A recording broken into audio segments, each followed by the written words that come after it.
Apa kabar semuanya Bapak Ibu? Semuanya luar biasa? Biasanya di luar ya.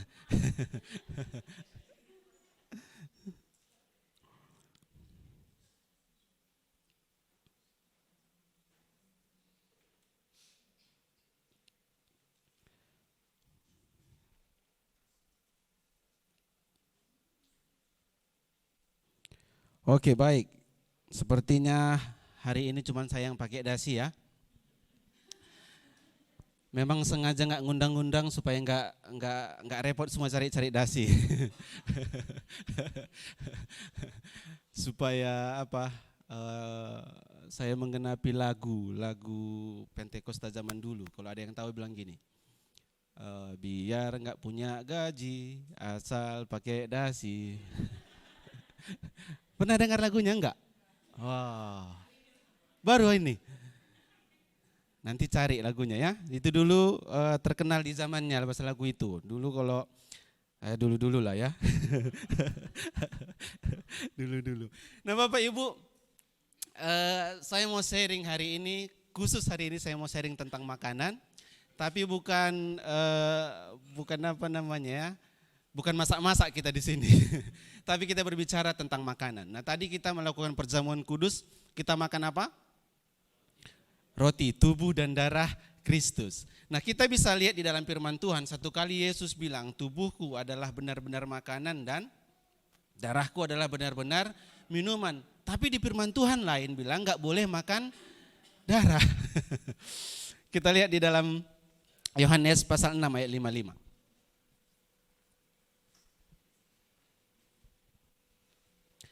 Tadi pagi semuanya sarapan? Ya, kalau belum sarapan ngomongin makanan kayaknya menggoda perut ya kan. Nanti semuanya keluar cari makan di luar sana. Oh puasa, ternyata puasa, betul. Nah jadi ini pertama kali juga kita ibadah di sini karena sebulan puasa ya, karaoke tutup. Nah kita bersyukur kita boleh ibadah di sini Bapak Ibu. Di sini AC-nya lebih hangat ya kan, nggak sedingin di sana. Jadi saya yakin yang ibu-ibu lebih senang di sini, nggak dingin kali. Kalau sana matikan AC-nya, matikan AC-nya. Di sini belum, hidupin AC gitu ya. Manusia memang sukanya gitu. Ada yang dingin kali, ada yang panas kali ya kan. Ada yang suka pedas kali, ada yang nggak tahan pedas sama sekali gitu ya, manusia lah. Memang kayak gitu. Yohanes pasal 6 ayat 55. Sudah temukan Bapak Ibu? Sudah? Yang sudah temukan katakan di sini. Yang belum bilang di mana. Kita baca sama-sama 1, 2, 3 ya. Sebab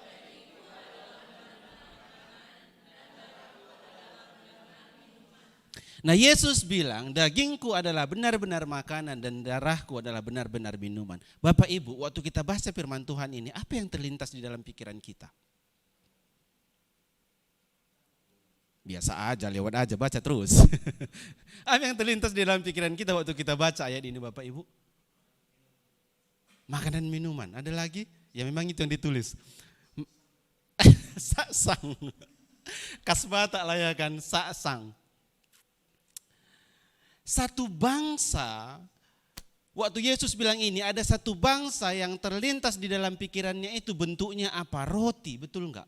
Satu bangsa yang pernah dikasih makan langsung oleh Tuhan adalah bangsa Israel. Mereka dikasih makan apa? Roti mana ya kan? Mereka sebut itu mana. Nanti kita lihat bentuknya, bahan-bahannya apa. Mana tahu ada ibu-ibu di sini yang bisa buat ya kan?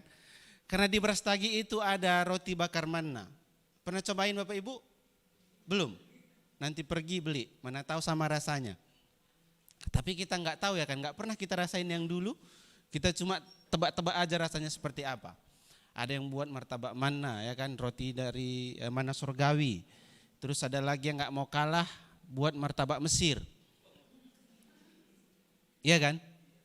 Tahu nggak kapan martabak Mesir itu sampai ke Indonesia? Enggak ada yang tahu, masa ketawa?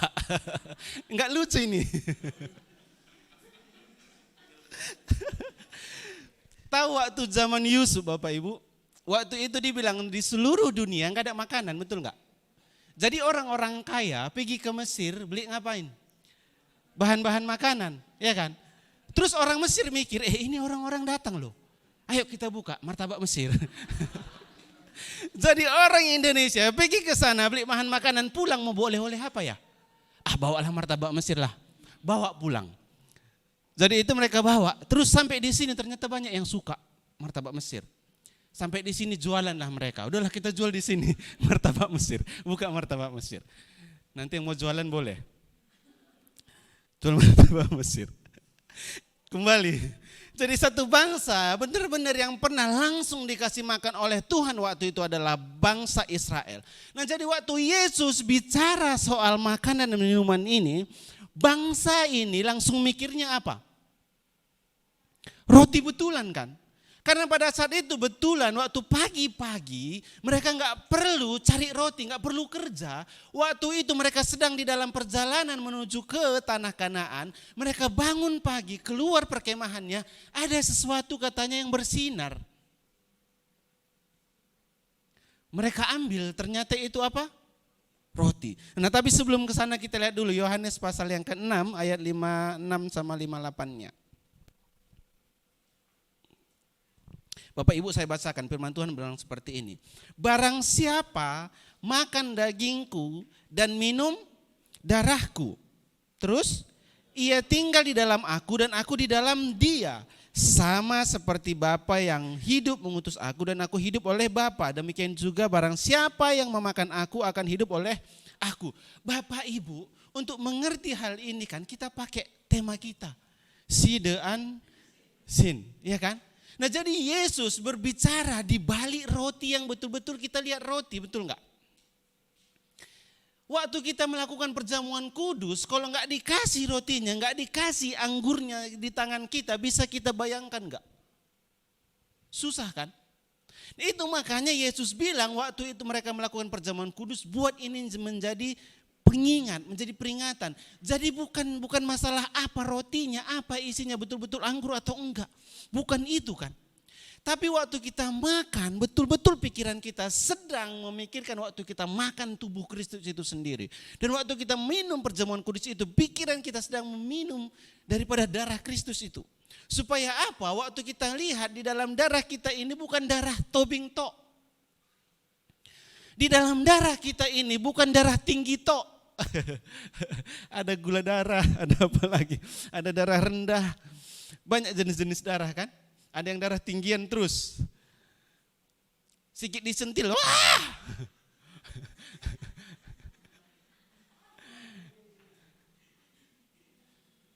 Supaya kita mengerti di dalam tubuh kita mengalir darah Kristus. Amin. Di dalam darah Kristus itu ada kasih yang gitu luar biasa, ada pengampunan yang begitu luar biasa. Waktu kita di bumi ini, kita perlu mengampuni orang lain, bukan kita sendiri yang harus mengampuninya. Sebab ada DNA Kristus, ada darah Kristus di dalam diri kita yang memampukan kita untuk memberikan pengampunan, melepaskan pengampunan kepada orang lain, memampukan kita untuk mengasihi orang lain, memampukan kita untuk menjalani kehidupan kita setiap hari, Bapak Ibu.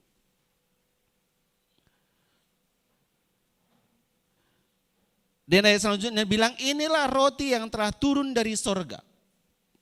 Kenapa Yesus bilang ini? Sebab tadi kan kita bahas, bangsa Israel itu terima roti langsung kan. Roti yang turun dari sorga, dibawa embun rotinya. Inilah roti yang telah turun dari sorga. Bukan roti seperti yang dimakan nenek moyangmu dan mereka telah mati. Barang siapa makan roti ini, ia akan hidup selama-lamanya. Itu sebabnya ketika orang Kristen ditanya, kalau kamu mati kemana? Mereka langsung bilang masuk sorga. Yakin. Tapi enggak ada yang mau mati duluan. Padahal masuk sorga. Coba di sini siapa yang mati masuk surga? Ada yang mikir-mikir, disuruh nanti aku duluan.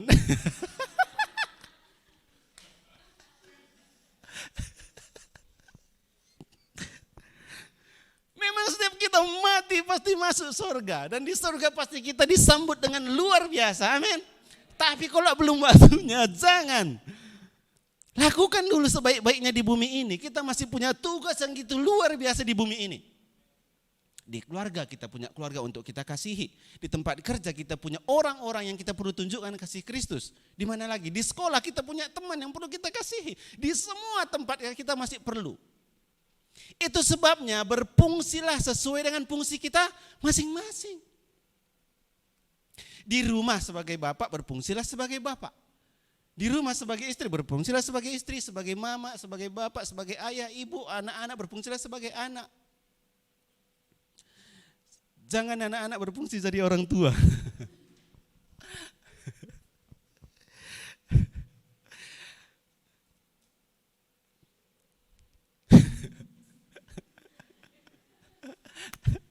Mama Gio lihat aku. Tadi udah dikasih kode keras di rumah ya kan. Bukan cuma tadi, dari semalam. Aku lihat sini aja lah.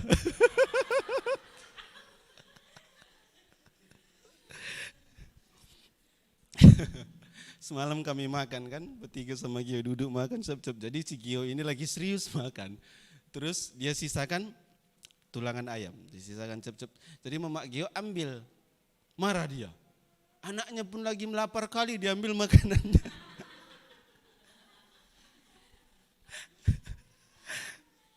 Jadi Mama Gio bilang, kenapa Gio ngomong kayak kakek-kakek dewasa kali? Masih TKB. Aduh.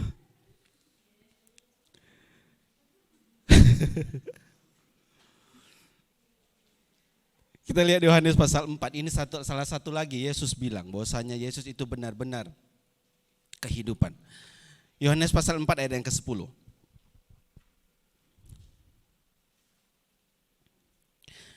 Firman Tuhan bilang seperti ini, jawab Yesus kepadanya, jikalau engkau tahu tentang karunia Allah dan siapakah dia yang berkata kepadamu, berilah aku minum. Niscaya engkau telah meminta kepadanya dan ia telah memberikan kepadamu air hidup. Nah Bapak Ibu, ini ceritanya ketika Yesus berada di sebuah sumur dan di sana ada seorang perempuan yang mau nimba air. Terus Yesus bilang, kasihlah aku minum. Setelah dia dikasih minum, Yesus bilang, kalau kamu tahu siapa yang minta minum ini samamu, kamu pasti tahu dia adalah apa katanya? Air hidup. Ibu-ibu ini, wanita ini bilang, Tuhan, oh enggak Tuhan lah, dia enggak tahu itu Tuhan kan. Dia bilang, Om, tadi pun Om minta air sama aku, sekarang Om berbicara tentang air hidup. Bayangkan saja Yesus bilang, aku minta, tujuanku itu untuk memberi kepadamu. Hebat enggak Yesus? Tapi perempuan ini enggak tahu kalau itu Yesus. Makanya dibilang, kalau saja kamu tahu siapa yang meminta air ini, berarti kamu tahu kalau dia itu adalah air kehidupan. Di dalam hidup kita, di dalam perjalanan hidup kita ini, kadang ada waktu-waktunya lupa kita siapa Yesus, betul enggak? Kita haus, kita lapar, ada air tapi enggak pernah kita minum. Siapa airnya? Yesus, dan Yesus bilang kalau kamu minum daripadaku, kamu tidak akan haus lagi. Bayangkan satu hari berapa kali kita minum? 8, paling enggak 3 kali waktu siap makan kan? Paling enggak 3 gelas, 3 kali kita minum. Berapa kali kita minum dari Yesus?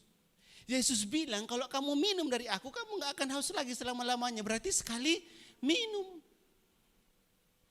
Mengerti siapa kita di dalam Kristus.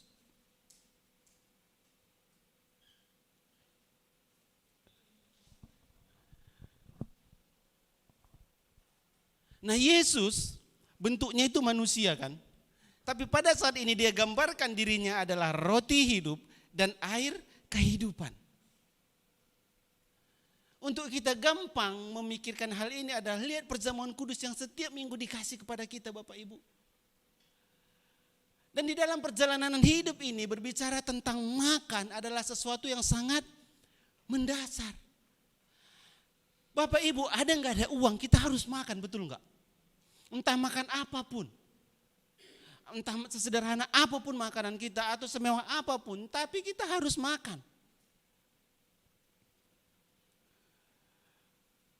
Betul kan?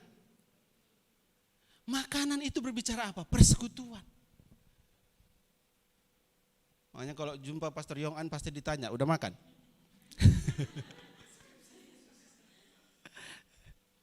Karena Yesus pun tanya itu kan. Tapi cara Yesus nanya beda. Akulah roti hidup. Kalau kamu makan gak lapar lagi, bayangkan sekali makan kenyang selamanya. Waktu Yesus itu betul-betul hidup di dalam kita, waktu benar-benar kita aplikasikan hidup kita di dalam Kristus, betul-betul praktekkan, kita gak akan haus lagi. Mungkin selama ini sebelum terima Yesus kita haus perhatian, lapar abang-abang, lapar kasih Bapak, semua. Yesus bilang kalau kamu makan dan minum daripadaku, kamu gak akan lapar lagi, kamu gak akan haus lagi, pulih. Kalau yang sakit tadi sembuh, betul enggak? Nah Bapak Ibu kita lihat sebentar, bangsa Israel waktu mereka di padang gurun. Ini gambarnya, oh enggak ya. Kita lihat di dalam Keluaran pasal 16 ayat 31. Mana tahu nanti ada ibu-ibu yang mau coba buat roti manna ini bahan-bahannya ya. Seperti inilah dia kira-kira. Kita lihat Keluaran pasal 16 ayat 31. Kita baca sama-sama, 1, 2, 3 ya. Umat Israel menyebutnya warnanya. Pernah makan kue madu? Belum pernah, nanti buat. Warnanya putih, ya, ibu-ibu mungkin tahu kan, untuk membuat adonan putih, taruh madunya di dalam. Jangan taruh ketumbarnya.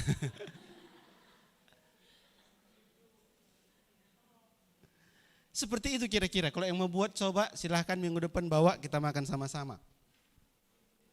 Nah jadi waktu Yesus bilang, Yesus itu adalah roti hidup, mereka pikirkan ini kan. Tapi di Yohanes pasal yang 10 tadi bilang, pasal 4 ayat 10 tadi bilang, bukan seperti roti manna yang dulu dimakan oleh nenek moyangmu. Mereka makan tapi tetap mati, tapi ketika kita makan daripada Kristus, kita gak akan mati Bapak Ibu. Itu satu jaminan bagi kita bahwasanya nanti waktu tubuh kita mati, roh kita tetap hidup dan akan pulang kepada Bapa. Iya kan? Nah tapi tahu nggak, sibuk nggak kita setiap hari mikir mau makan apa nanti siang, mau makan apa besok malam, mau makan apa lusa, tahun depan, nanti kalau tahun baru kue apa kita masak, masih lama tahun baru, sabar. Repot kan mikirkan perut sejengkal aja. Orang Karo bilang kampung tengah. Segala jenis urusan negara bisa kacau kalau kampung tengah ini belum aman. Iya enggak? Gitu kampung tengah ini aman, mau dijajah pun bangsa ini enggak masalah lah.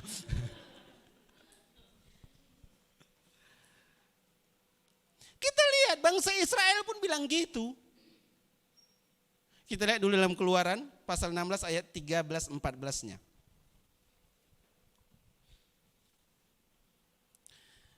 Saya bacakan Bapak Ibu ikutin ya. Dibilang firman Tuhan berkata seperti ini. Pada waktu petang datanglah berduyun-duyun burung puyuh yang menutupi perkemahan itu. Dan pada waktu pagi terletaklah embun sekeliling perkemahan itu. Ketika embun itu telah menguap, tampaklah pada permukaan padang gurun sesuatu yang halus. Nah ini dia. Sesuatu yang halus, sesuatu yang seperti bersisik, halus seperti embun beku di bumi. Gitu cara mereka ngambilnya. Mereka ngeluh, makan, Tuhan suruh burung puyuh terbang di perkemahan mereka, berduyun-duyun, bayangkan. Mereka enggak tangkap-tangkap gitu, ambil aja goni, layang-layangkan goni terisi. Iya kan? Karena datangnya berduyun-duyun. Atau pakai ember langsung, zerap, dapat daging. Bisalah disasang ya, burung puyuh bisa disasang. Rotinya gimana? Mereka tinggal keluar perkemahan, cari aja embun yang membeku, angkat. Jadi roti. Mereka olah. Dan mereka yang membuat namanya kan. Bukan Tuhan bilang ini roti mana namanya. Enggak, Tuhan buat aja, buatlah. Kasih sebut namanya, mereka buat namanya apa? Roti mana. Jadi kita enggak apa-apa buat sasang. Rotinya apa kita bilang? Lapet. Sah-sah aja. Kita kok yang buat namanya. Mereka pun gak disuruh Tuhan buat nama. Jadi kita lihat waktu satu bangsa ini jalan di padang gurun, mereka ngeluhnya apa? Makan. Mereka gak ngeluh capek jalan, capek muter-muter gara-gara kau ini Musa harusnya kita 14 hari sampai jadi 40 hari. Mereka bukan ngeluhnya jalan keliling 40 hari, mereka ngeluhnya kenapa? Makan, minum. Kau bawa kami ke padang gurun ini supaya mati. Supaya kami mati kehausan di sini. Musa mikir, Musa berdoa sama Tuhan, gimana ini Tuhan? Tuhan kasih mereka air minum, Tuhan kasih mereka makanan untuk dimakan. Masih bersungut-sungut enggak mereka? Masih. Semua orang memang bilang penting makan. Tanya sebelahnya, pentingnya aku rasa makan, bilang.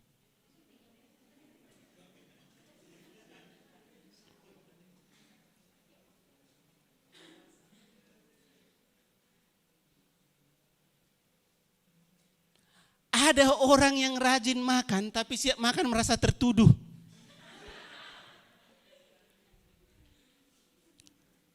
Makan naik timbangan. Udah naik sekian, ngapain makan?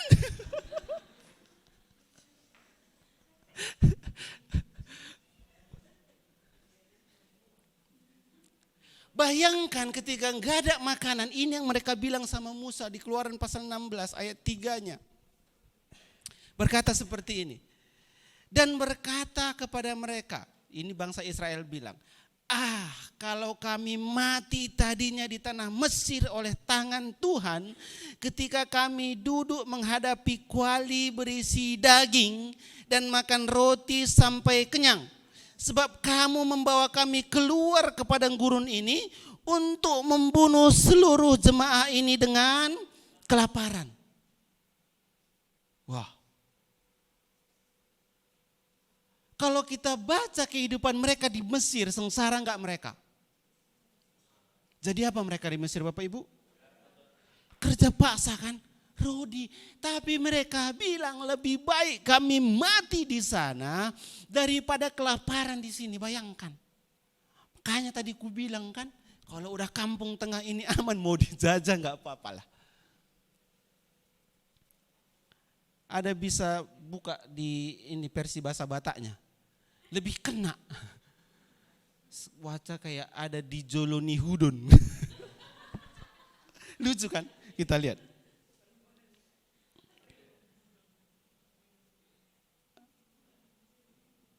Bisa dibuka di situ versi bahasa Batak? Belum. Enggak maju ini, Bah. Bahasa Batak itu bahasa internasional.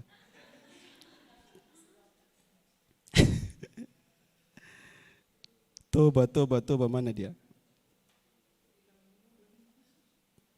Dapat?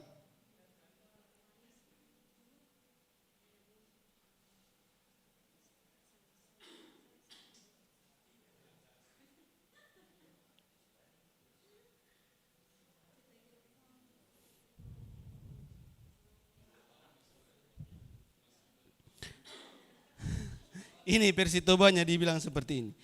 Didok hala Israel matunasida. Tung somate hami dibunuh tangan ni Jehova di tanah Mesir. Dinahudul hami di lambung hudun. Akan namarisi juhud. Duduk makan daging. Iya kan? Di dekat Priuk. Kita di sini duduk makan pakai piring. Betul kan? Enggak ada lagi kita makan bawa hudon ke tengah-tengah. Bawa priuk ke ruang tamu, duduk mengelilingi priuk. Israel. Dulu kan sering gitu kan orang buat itu cemooh kan. Dasarku Yahudi gitu. Terus di Nabosur hami mangan sagu-sagu. Sagu-sagu itu sagu-sagu ya. Sampai kami kenyang makan sagu-sagu. Bayangkan. Ini satu bangsa yang cuma mikir makanan. Padahal kita lihat kesengsaraan mereka ketika di tanah Mesir itu betul-betul sengsara enggak? sengsara, dijajah.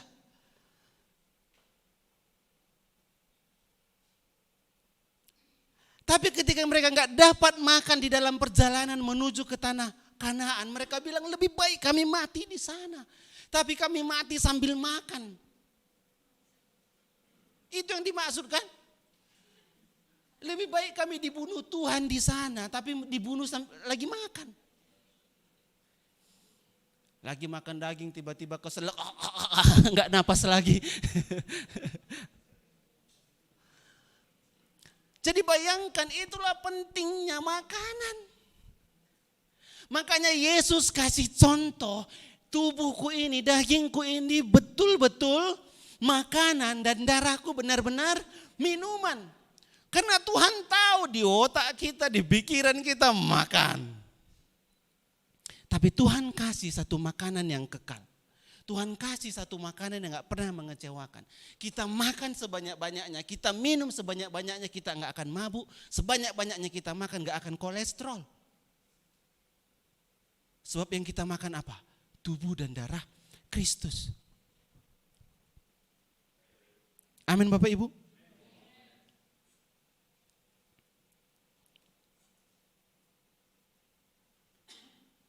Ada gak di sini kita yang menyesal?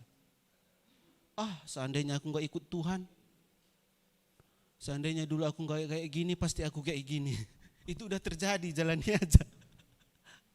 Betul gak? Seandainya dulu aku gak ikut Tuhan. Seandainya aku gak melayani Tuhan. Tapi ada firman Tuhan bilang, ingat dulu sebelum kamu mengenal Tuhan, sebelum kamu dipanggil Tuhan. Gak banyak yang terpandang. Gak banyak yang pintar gitu katanya kan. Betul gak?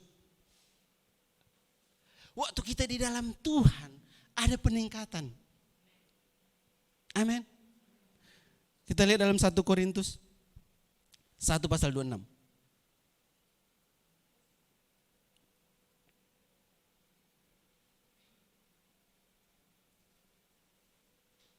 Karena waktu gak bisa kita ulang Bapak Ibu. Apa yang sudah terjadi dulu itu sudah terjadi. Kita tinggal menjalaninya ke depan. Kita buat lebih baik, jalani lebih baik. Lakukan yang terbaik untuk setiap kita. Amin. 1 Korintus pasal 1 ayat 26 kita baca sama-sama 1, 2, 3 ya. Ingat saja saudara-saudara, bagaimana keadaan kamu ketika kamu dipanggil. Menurut ukuran manusia, tidak banyak orang yang bijak, tidak banyak orang yang berpengaruh, tidak banyak orang yang terpandang. Saya sebelum dipanggil Tuhan jadi apa? Enggak tahu. Tapi setahu saya dulu, saya hanya orang kampung kecil yang enggak tahu tinggalnya pun di mana. Tapi begitu saya terima Tuhan Yesus, ada perbaikan, ada kemajuan yang Tuhan buat. Nah itu sebabnya Tuhan bilang enggak usah lagi ingat-ingat masa lalumu. Karena Tuhan udah ubah yang dulu menjadi lebih baik yang sekarang. Apalagi waktu kita benar-benar makan dan minum daripada Kristus, harusnya kita akan terus meningkat, terus maju, terus naik. Amin. Sebab Tuhan yang kita sembah, sebab Yesus yang ada di dalam diri kita, dia benar-benar adalah Tuhan yang excellent. Dia benar-benar Tuhan yang unggul dan menjadikan kita semua menjadi kepala bukan ekor.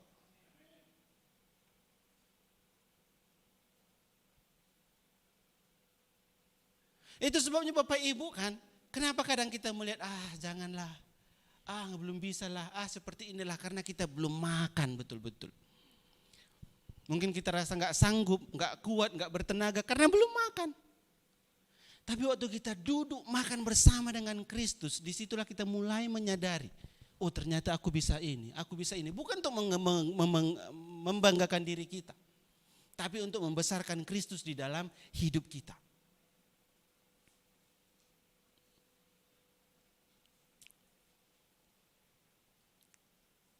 Dan kita lihat bagaimana penyertaan Tuhan di dalam hidup kita Bapak Ibu, sempurna. Bangsa Israel satu bangsa yang Tuhan pelihara bukan hanya di dalam kerohanian mereka, tapi juga di dalam jasmani mereka. Benar-benar waktu bangsa ini mengeluh soal makan, Tuhan kasih makan kok. Benar-benar waktu satu bangsa ini mengeluh tentang air, Tuhan kasih air cukup.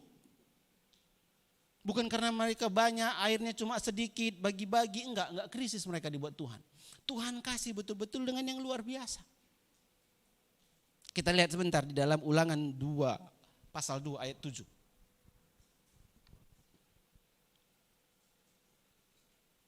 Firman Tuhan berkata seperti ini. Sebab Tuhan Allahmu memberkati engkau dalam segala pekerjaan tanganmu. Katakan amin. Ia memperhatikan perjalananmu mulai dari padang gurun yang besar ini ke 40 tahun ini. Tuhan Allahmu menyertai engkau dan engkau tidak kekurangan apapun. Jadi waktu kita baca Bapak Ibu firman Tuhan ini, lihat satu bangsa Israel itu satu bangsa yang besar. Waktu itu jumlahnya berapa? Lebih kurang 2-3 juta ya. Segitu besar jalan di padang gurun. Enggak kekurangan apapun kata Tuhan. Bayangkan saja 40 tahun yang lalu mereka jalan, berarti ada anak yang umur 1 tahun kan. Jalan di padang gurun, dari mana mereka beli sandal? Dari mana mereka beli bajunya? Tapi Tuhan bilang enggak kekurangan. Sepatu mereka pun enggak rusak. Apakah mereka ada yang tukang tempas sepatu, ada tukang sol sepatu di situ? Enggak tahu. Ada tukang jahit buatin baju, ada bidan. Karena dalam perjalanan pun kan ada yang lahir kan. 40 tahun sampai satu generasi pertama, semua generasi pertama itu hilang dulu. Baru Tuhan bawa mereka ke tanah perjanjian. Tapi Tuhan bilang enggak kekurangan sesuatu apapun. Betapa luar biasanya penyertaan Tuhan di dalam setiap kehidupan kita. Inilah Tuhan yang kita sembah Bapak Ibu. Inilah Tuhan yang kita punya, bukan Tuhan yang kaleng-kaleng. Tuhan yang benar-benar mencukupkan. Tuhan yang betul-betul waktu dia bilang mengasihi, dia sampai mati mengasihi. Waktu Tuhan bilang akan kubawa kalian dari bangsa Mesir ini ke satu bangsa yang akan kutunjukkan kepada nenek moyangmu, ke satu bangsa tanah perjanjian. Betul-betul Tuhan bawa sampai mereka ke tanah perjanjian itu. Dan kapan berhentinya roti mana ini? Waktu mereka sampai ke tembok Yeriko, mereka berdua sampai mau ke tanah perjanjian itu, berhenti jatuh rotinya. Enggak ada lagi rotinya. Kenapa? Karena di sana udah ada warung, udah ada kafe, tempat duduk nongkrong makan-makan. Dan yang luar biasanya, di hadapan lawan kita pun Tuhan siapkan hidangan yang luar biasa. Mazmur 23 ayat 5.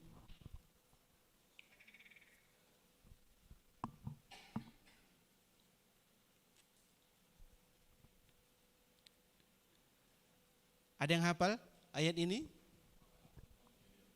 Oh, ada di situ. Tapi maksud saya, kita kan biasa kalau enggak anak sekolah minggu enggak ayat hafalan lah ya kan. Sekolah minggu yang punya ayat hafalan, ayat-ayat favorit. Ya kan? Nah, biasanya itu kalau Alkitab diwarna-warnai ayat favoritnya. Kita baca sama-sama ya. Ayat 5, 1, 2, 3 ya. Engkau menyediakan hidangan bagiku di hadapan lawanku. Engkau mengurapi kepalaku dengan minyak, pialaku penuh melimpah. Nah, kita lihat di hadapan lawan kita, di hadapan musuh kita pun Tuhan gak kasih pedang Bapak Ibu. Tuhan gak kasih tombak, Tuhan gak kasih senapang, tembak nah, bunuh, enggak. Di hadapan lawan kita yang mereka sedang teriak-teriak, di hadapan musuh kita yang mereka sedang siap serang, Tuhan suruh kita ngapain? Duduk, makan. Dan dikatakan pialaku penuh melimpah. Waktu kita minum sampai puas, enggak habis-habis airnya, sebab sumber airnya adalah Yesus itu sendiri. Sering sekali di dalam kehidupan kita ada sakit penyakit, misalnya di dalam tubuh kita, fokus kita kemana? Sakitku ini Tuhan, sakitku ini Tuhan. Di dalam pekerjaan kita mungkin susah, pikiran kita penuh, gimana ini. Di dalam kesusahan kita ekonomi, otak kita, pikiran kita kesana terus, betul enggak? Ada hal-hal yang belum settle di dalam kehidupan kita, pikiran kita terkuras ke sana. Tapi Tuhan bilang, duduk, makan, minum. Biarkan Tuhan yang berperang untuk kita. Amin. Nah, memang sebagai manusia kan, kadang kita nggak sanggup seperti itu. Kadang kita pikir, udah biar aku yang lakukan. Biar ku kerjakan aja Tuhan, biar ku bantuin Tuhan. Capek kali Tuhan urusan gini aja pun, biar aja yang lakukan. Sarah kan gitu kan sama Abraham. Tuhan udah janji-janji gak ditepati, biar ku buat. Jadi enggak? Jadi. ada Ismail. Padahal Tuhan janjinya Ishak kan. Makanya dalam semua keadaan kita, dalam semua masalah kita, enggak tahulah apa yang ada di dalam kehidupan kita. Enggak tahu apa yang kita perlu hadapi saat ini. Tapi maukah kita yang pertama-tama sebelum berperang, duduk dulu. Duduk, makan dulu. Siap makan, kita kenyang, siap minum, udah puas. Perangnya udah selesai. Tinggal pulang bawa kemenangannya. Amin.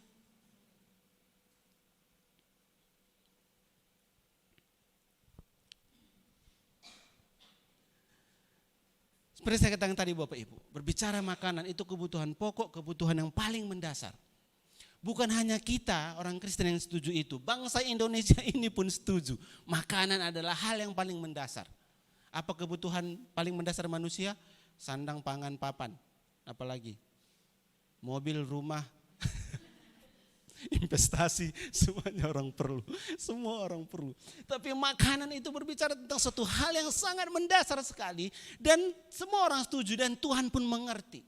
Tapi di balik itu ada sesuatu yang lebih penting yang Tuhan sampaikan adalah roh kita pun perlu makan. Semua yang kita bahas di depan-depan tadi kan semuanya yang kelihatan. Semuanya yang nampak. Supaya kita ngerti Tuhan kasih contohnya. Waktu Tuhan bilang aku betul-betul roti, aku betul-betul makanan, darahku ini betul-betul minuman. Mungkin kita gak ngerti. Tapi waktu Tuhan kasih contohnya dengan perjamuan kudus, dengan roti mana itu kita mulai mengerti bahwasanya hidup kita sebagai manusia, tubuh kita perlu makan, tetapi tubuh rohani kita pun perlu makan.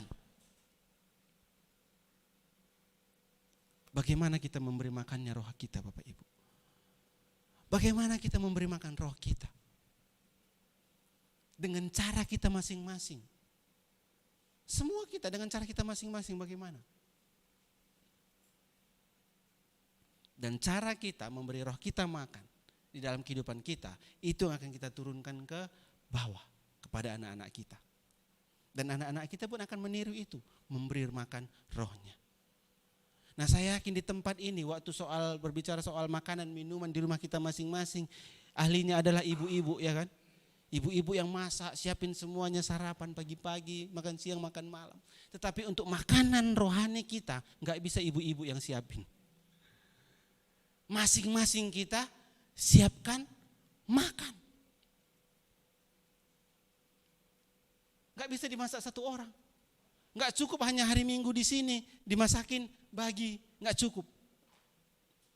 Dengan cara kita masing-masing, kita bisa masak masing-masing makanan rohani kita, makan dan minum. Dan yang paling penting Bapak Ibu yang terakhir, 1 Korintus 12 ayat 13.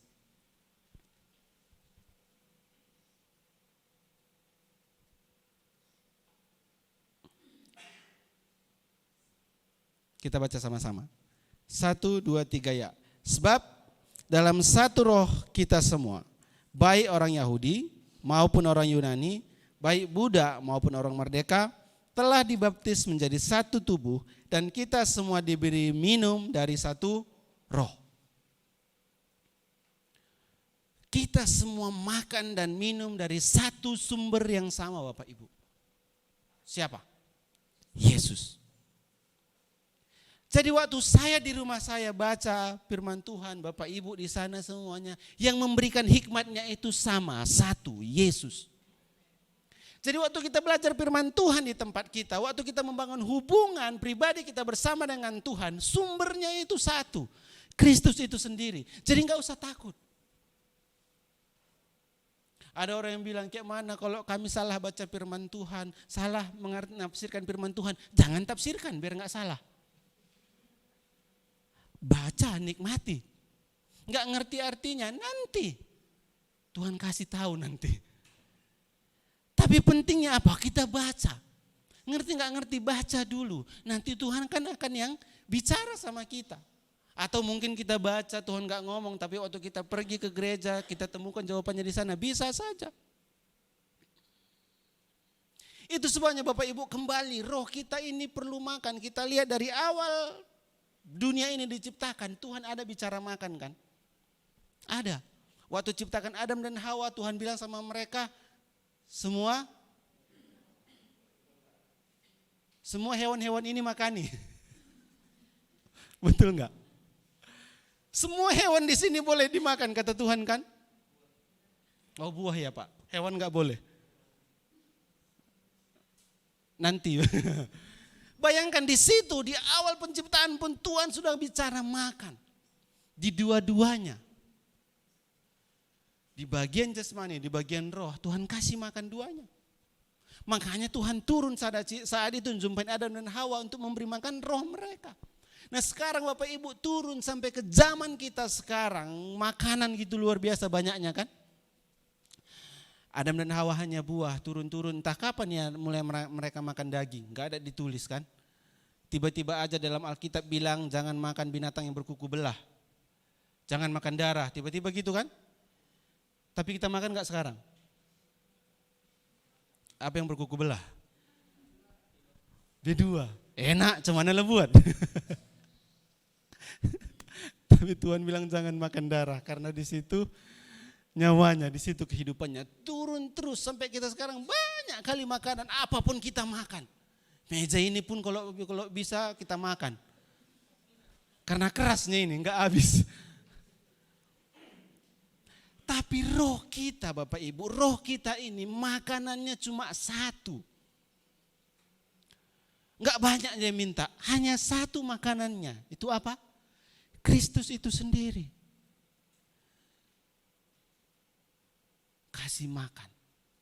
Makanya di dalam kehidupan kita saya tahu kita semuanya sibuk, kerja, sekolah, kuliah, berusaha semuanya.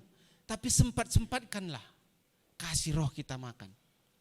Entah pas di dalam perjalanan, entah pas lagi golek-golek, entah lagi pas guling-guling, entah lagi pas masak, terserah. Karena roh kita ini pun mintanya kan gak banyak-banyak kan, cuma satu itu aja, membangun hubungan kita dengan yang punya roh. Karena roh sumber rohnya itu satu. Dan Tuhan bilang roh yang Tuhan kasih kepada setiap kita ini diingininya dengan cemburu. Artinya Tuhan sayang dengan roh yang dikasihnya ini. Dia kasih sesuatu yang berharga sama kita. Dia seperti jaga-jaga. Mereka pakai dengan baik enggak ini? Mereka gunakan enggak otoritas yang dikasih ini? Tuhan jaga-jaga segitunya.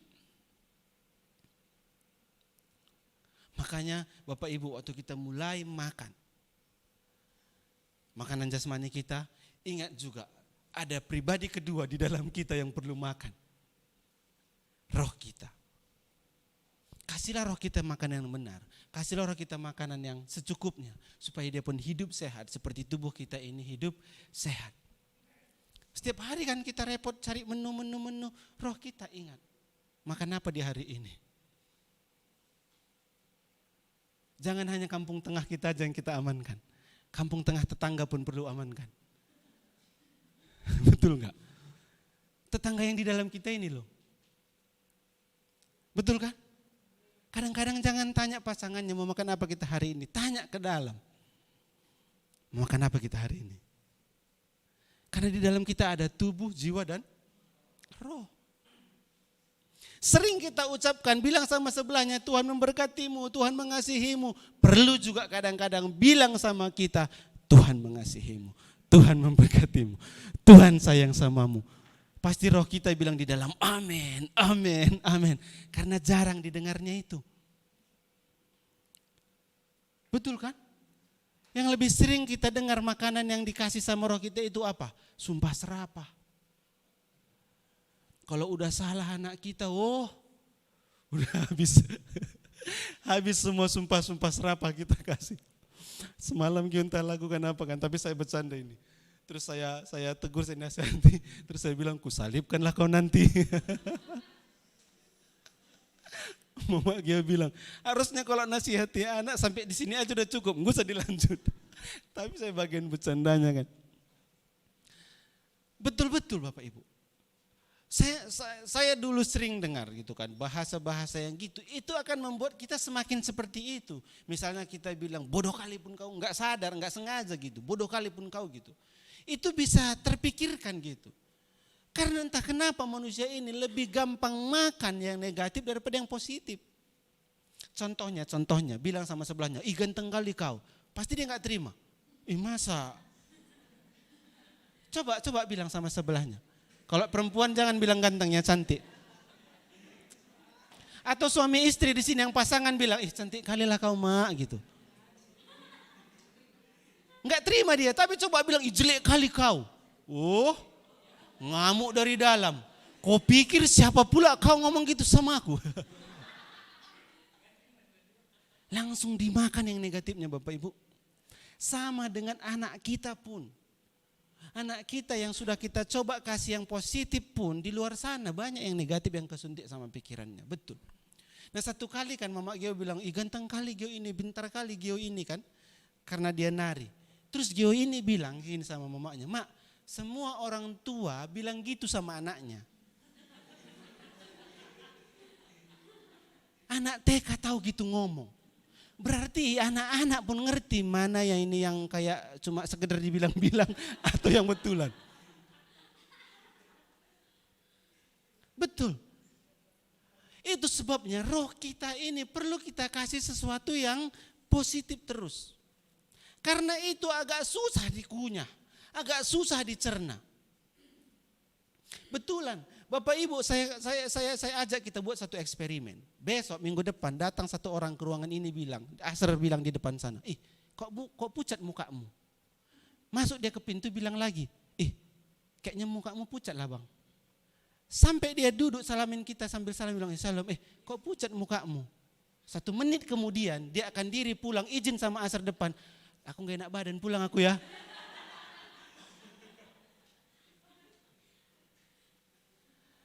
Betul, kemakan dia sama perkataan itu Bapak Ibu. Itu sebabnya dikatakan perkatakanlah perkataan firman Tuhan. Itu makanya firman Tuhan bilang ucapkan firman Tuhan itu lagi kamu di jalan, lagi kamu di mana gitu kan. Biarkan itu menempel di pikiranmu, di tanganmu, di mulutmu, di dahimu gitu kata firman Tuhan kan. Supaya apa? Supaya kita kepentok terkejut-terkejutnya pun bukan bahasa kotor yang keluar. Paling enggak kita bilang, oh darah Yesus, darah Yesus, darah Yesus gitu. Karena itu sudah tersetel di dalam mulut kita. Karena banyak orang yang enggak sengaja ketabrak misalnya kakinya yang semua bahasa-bahasa hewannya keluar kan. Ayamlah kau, burunglah kau, cacinglah. Kenapa? Itu yang mereka dengar Bapak Ibu, itu yang mereka makan, itu yang dimakan oleh roh mereka. Kenapa kita agak susah memakai otoritas kita? Kan Tuhan bilang kan kita diberi otoritas untuk menyembuhkan orang sakit. Kenapa itu susah kita aplikasikan? Karena selama ini yang kita dengar adalah yang negatifnya. Karena selama ini yang kita aplikasikan, yang kita cerna, yang kita renungkan lebih cenderung yang negatifnya. Waktu kita disuruh, misalnya ada orang sakit sana pergi doakan, kita langsung mikir, layak enggak aku, sanggup enggak aku, bisa enggak aku. Kenapa? Karena rohnya luan makan yang negatif sebelumnya. Sama halnya, itu makanya saya bilang tadi, lihat roh kita itu cuma makanannya satu, firman Tuhan, Yesus itu makanannya. Kita lihat di dalam makanan kita sehari-hari pun kan banyak makanan yang enggak sehat yang kita makan. Taunya kita enggak sehat, kita makan aja. Iya kan? Dulu saya enggak tahan sambal, enggak tahan pedas. Ku tahan-tahan kan sampai sakit perutku 2 hari panas. Ku cari-cari di internet, kayak mana ngatasi perut panas karena cabai. Oh minum susu ini katanya. Susu creamer diaduk dingin minum. Nah, gitulah aku buat, oh aman juga. Kalau udah tahu ya jangan. Sama halnya di dalam roh kita, kalau udah kita tahu kalau aku lakukan ini enggak baik ya jangan lakukan. Dan karena firman Tuhan bilang kita ini kehidupan roh kita itu sumbernya satu, Kristus. Ya carilah Kristus.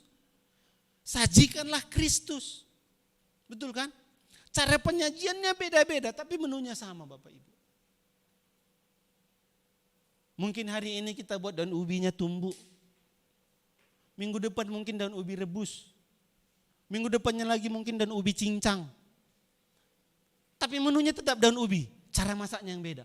Sama halnya untuk memberi dengan roh kita itu. Menunya, cara masaknya bukan beda-beda. Penyajiannya mungkin beda-beda. Ada mungkin yang dengan dengar lagu rohani aja rohnya udah oke. Ada dengan membaca firman Tuhan aja rohnya dia oke.